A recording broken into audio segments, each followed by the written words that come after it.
Success is not free. It has never been free, and it will never be free. You cannot get to where you want to go without giving up something to get there. See, the problem with most people is they want all the good stuff without any of the hard stuff. They want the results without the work. They want the destination without the journey. But life does not work that way, and it never has.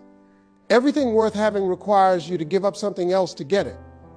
That is just how the universe operates. And the sooner you accept that, the sooner you can start making real progress.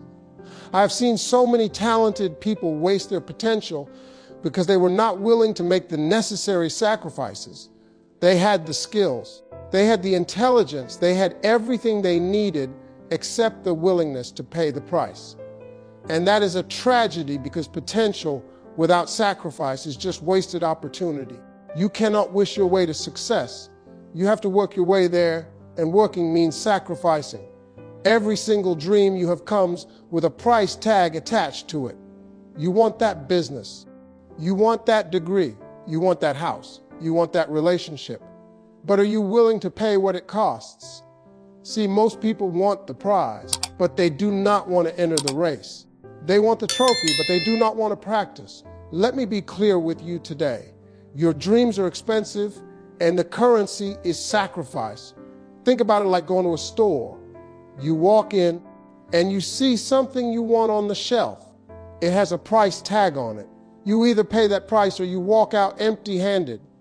Your dreams work the same way. The bigger the dream, the higher the price. And I am not just talking about money here. I am talking about time. I am talking about energy. I am talking about focus, dedication, and commitment. Some of you have been window shopping your whole lives. You stand outside the store of success, and you look through the glass at all the beautiful things inside. But you never walk in because you know you do not want to pay the price. You admire from a distance. You imagine what it would be like. But imagining is not achieving, and admiring is not owning. Let me tell you something about price tags. They do not negotiate. The dream costs what it costs, and there is no discount aisle for success. You cannot use a coupon on your destiny. You cannot find your purpose on clearance. Either you pay full price or you do not get the product. That is the reality of how achievement works in this world. Now, some people think they can outsmart the system. They think they can find shortcuts and loopholes. They think they can be successful without paying the sacrifice tax. But those people always end up right back where they started because anything you get without sacrifice you cannot keep. Easy come, easy go is not just a saying, it is a law of nature. The question you need to ask yourself right now is simple. What is your dream worth to you? Not what do you say it is worth. Not what do you tell other people it is worth. What is it actually worth in terms of what you are willing to give up? Your answer to that question will determine whether you achieve it or not. You are sitting there right now, comfortable. You got your routine, you got your little check coming in. You got your couch and your television and your snacks. And that comfort is killing your future. Comfort is a dream killer. It whispers in your ear and tells you that tomorrow is good enough. Next week you will start. Next year you will make the change. But tomorrow turns into never, and next year turns into regret. Comfort is sneaky because it does not feel like an enemy. It feels like a friend. It feels warm and safe and familiar. But that is exactly what makes it so dangerous. The things that feel the safest are often the things that hurt us the most in the long run. A cage can feel comfortable if you have been in it long enough, but it is still a cage. I need you to understand that growth and comfort cannot coexist. They are opposites. They are enemies. You cannot be comfortable and growing at the same time. Every single time you choose comfort, you are choosing to stay the same. And if you stay the same while the world moves forward, you are actually falling behind. Think about the most successful people you know or have heard about. Do you think they got there by being comfortable? Do you think they achieved greatness by staying in their safe zone? Absolutely not. They pushed past their comfort zone every single day. They did things that scared them. They took risks that made them uncomfortable. They sacrificed their comfort for their calling. Your comfort zone is like a circle around you. Inside that circle is everything familiar, everything predictable, everything safe. But everything you want is outside that circle. Your dream business is outside that circle. Your dream life is outside that circle. Your best self is outside that circle. And the only way to get there is to step out of comfort and into discomfort. So I challenge you today to get uncomfortable on purpose. Do the thing that scares you. Have the conversation you have been avoiding. Take the risk you have been putting off. Start the project you have been delaying. Your future self will thank you for being brave enough to sacrifice your comfort today. I know you are tired. I know you worked all day. I know your body is telling you to rest. But let me ask you something. How tired are you of being in the same place? How tired are you of watching other people live the life you want? Sometimes you have to sacrifice sleep to build your dream.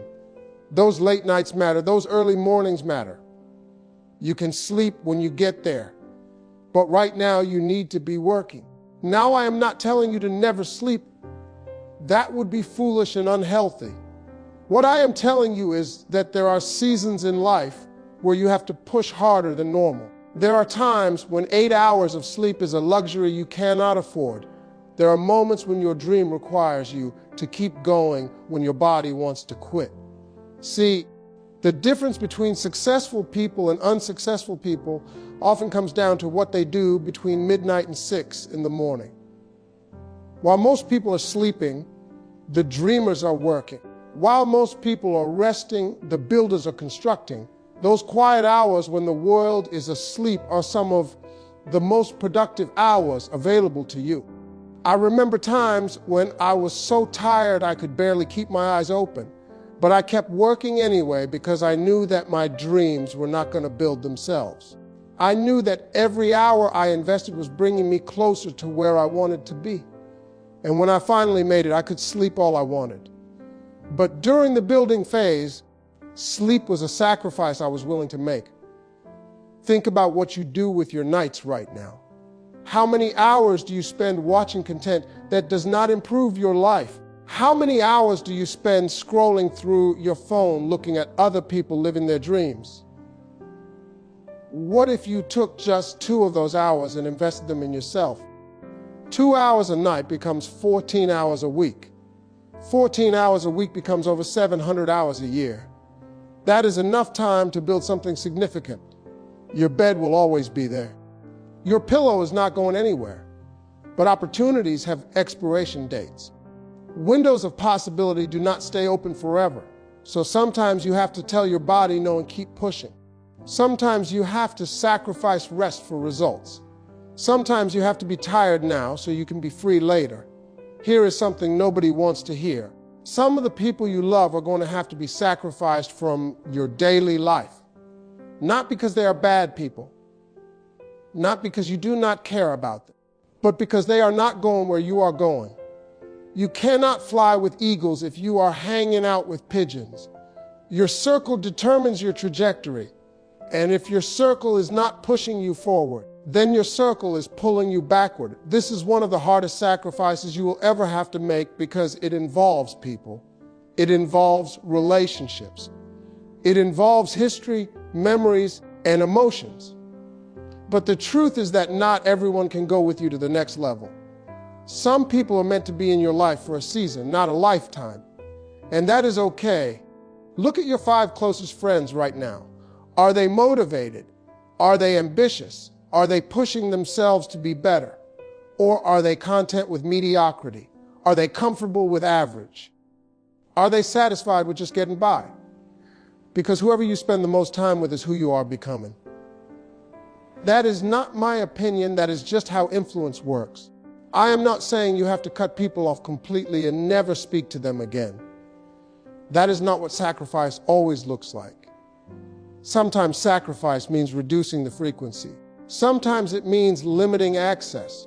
Sometimes it means loving people from a distance because up close, they are toxic to your growth. You have to protect your energy like it is your most valuable asset because it is. Every person in your life is either adding to your energy or draining it. Every relationship is either helping you grow or keeping you stuck. And when you are trying to build something great, you cannot afford to have energy vampires sucking the life out of your dreams. Start paying attention to how you feel after spending time with different people. Some people leave you feeling inspired, motivated, and ready to conquer the world. Other people leave you feeling drained, negative, and doubtful. Those feelings are data. They are telling you something important about who should be in your circle and who should not. You want to spend that money right now on things that do not matter. New shoes, new car, new clothes. But successful people sacrifice money now for wealth later. They invest in themselves. They put money into their business. They delay gratification because they understand that $1 saved today becomes $10 tomorrow. Stop trying to look rich and start trying to be rich. This is one of the biggest traps I see people fall into. They get a little money and immediately they want to show the world. They want to flex. They want to stunt. They want everyone to know they are doing well. But real wealthy people do not operate that way. Real wealthy people are focused on building, not showing. I see people driving cars they cannot afford to impress people they do not like. I see people wearing designer clothes while their bank account is crying for help. I see people living through today with no plan for tomorrow, and then they wonder why they are always struggling. They wonder why they cannot get ahead. The answer is simple. They are spending instead of investing. Every dollar you spend on temporary pleasure is a dollar you cannot invest in permanent wealth. Every time you swipe that card on something unnecessary, you are stealing from your future self. And I know that sounds harsh, but it is the truth. Financial sacrifice now leads to financial freedom later. That is just how the math works. Think about what would happen if you took all the money you spend on things you do not need and put it into a business, an education, or an investment. In 5 years, you will be in a completely different position. In 10 years, you will be wealthy. But you have to be willing to sacrifice the immediate for the eventual. You have to be willing to look broke now so you can be rich later. The sacrifice of financial discipline is one of the hardest to make because we live in a consumer culture. Everything around you is designed to make you spend money. Advertisements are everywhere telling you that you need this product to be happy. Social media is showing you what everyone else has, making you feel like you need it too. But you have to resist, you have to say no. You have to sacrifice the temporary high of spending for the permanent freedom of wealth. How many hours did you spend on your phone yesterday? How many shows did you watch? How many games did you play? Every hour you spend entertaining yourself is an hour you are not spending building yourself. Entertainment is the sacrifice successful people make. They cut the television time. They put down the phone. They pick up the books and the plans and the strategies. Your phone is not going to make you wealthy, but your focus will. Now, entertainment is not evil. Relaxation is not wrong. Taking a break is not a sin. But the problem is that most people are not taking breaks. They are taking permanent vacations from their responsibilities. They are not relaxing occasionally. They are entertaining themselves constantly. And that constant entertainment is robbing them of their potential. Do the math with me for a second. If you spend 4 hours a day on entertainment, that is 28 hours a week. That is over 100 hours a month. That is 1,200 hours a year. In 5 years, you will have spent 6,000 hours being entertained. Now imagine if you used even half of that time to build something. Imagine what you could create with 3,000 hours of focused work. The most successful people I know have a very different relationship with entertainment than the average person. They see it as a reward, not a right. They earn their relaxation by putting in the work first. They do not watch television until the business tasks are done. They do not scroll social media until the important work is complete. Entertainment is dessert, not the main course. Your brain is being programmed by what you consume. When you spend hours watching mindless content, your brain gets used to being passive. When you spend hours scrolling, your brain gets addicted to quick dopamine hits. But when you spend hours learning, creating, and building, your brain becomes sharper and stronger. You are training your brain either way. The question is, what are you training it for? I challenge you to track your entertainment time for 1 week. Write down every hour you spend watching shows, scrolling, or playing games. At the end of the week, add it all up. That number might shock you. And then ask yourself what you could have built with that time instead. That question might change your life. Fear is the biggest thing holding you back right now. Fear of failure. Fear of what people will say. Fear of looking stupid. Fear of losing everything. But you have to sacrifice that fear on the altar of your ambition. Every successful person you admire was terrified at some point. The difference is they did it anyway. They felt the fear and they moved forward. You cannot let fear make your decisions anymore. Fear is a liar. It tells you things that are not true. It tells you that you are not ready when you are. It tells you that you will fail when you might succeed. It tells you that people will laugh at you when most people are not even paying attention. Fear speaks loud, but it speaks lies. And you have been listening to those lies for too long. Let me tell you something about fear that most people do not understand. Fear is not a stop sign, it is a mile marker.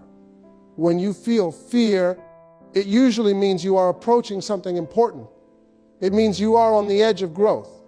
It means something significant is about to happen. So instead of running from fear, you should run toward it. Think about every major accomplishment in human history, every invention, every discovery, every breakthrough. Behind each one was a person who was afraid but acted anyway. The person who invented the airplane was afraid. The person who started that billion-dollar company was afraid. The person who made that scientific discovery was afraid. But they did it anyway. They sacrificed their fear for their vision. Your fear is asking you to stay small. It is asking you to play it safe. It is asking you to avoid risk and settle for less. But you were not created to be small. You were not designed to play it safe. You were not born to settle. You were born to do something great. And the only thing standing between you and greatness is the fear you refuse to sacrifice. Today, I am asking you to identify one thing you have been afraid to do. One conversation, one decision, one action. And I am asking you to do it anyway. Feel the fear and do it. Let your hands shake while you sign the document. Let your voice tremble while you make the call. Let your heart race while you take the step. Just do not let fear stop you anymore. Sometimes you have to sacrifice your pride to get where you need to go. You might have to take a job beneath your qualifications. You might have to ask for help. You might have to admit you do not know everything. Your ego will tell you that you are too good for certain things, but your ego is not paying your bills. Humble yourself now so you can elevate yourself later. Ego is expensive. It costs you opportunities because you are too proud to start at the bottom. It costs you relationships because you are too proud to apologize. It costs you knowledge because you are too proud to admit you need to learn. Ego makes you feel good in the moment, but it robs you of progress in the long run. I have seen so many talented people destroy their chances because their ego was too big. They refused to take entry-level positions because they thought they deserved more. They refused to listen to advice because they thought they knew better. They refused to adapt because they thought their way was the only way. And now they are stuck while humble people who started below them have passed them by. Let me share something with you. The most successful people are often the most humble. They are always learning. They are always asking questions. They are always open to feedback. They understand that no matter how much you achieve, there is always more to learn. Ego says, I have arrived. Humility says, I am still on the journey. There is a big difference between confidence and ego. Confidence says, I know I can figure this out. Ego says, I already know everything. Confidence says, I am valuable, but so are other people. Ego says, I am better than everyone else. Confidence is healthy and helpful. Ego is toxic and limiting. Make sure you know which one you are operating from. The sacrifice of ego requires you to be honest with yourself. It requires you to look in the mirror and admit your weaknesses. It requires you to acknowledge that you do not have all the answers. That feels uncomfortable because we all want to feel like we are enough. But admitting what you do not know is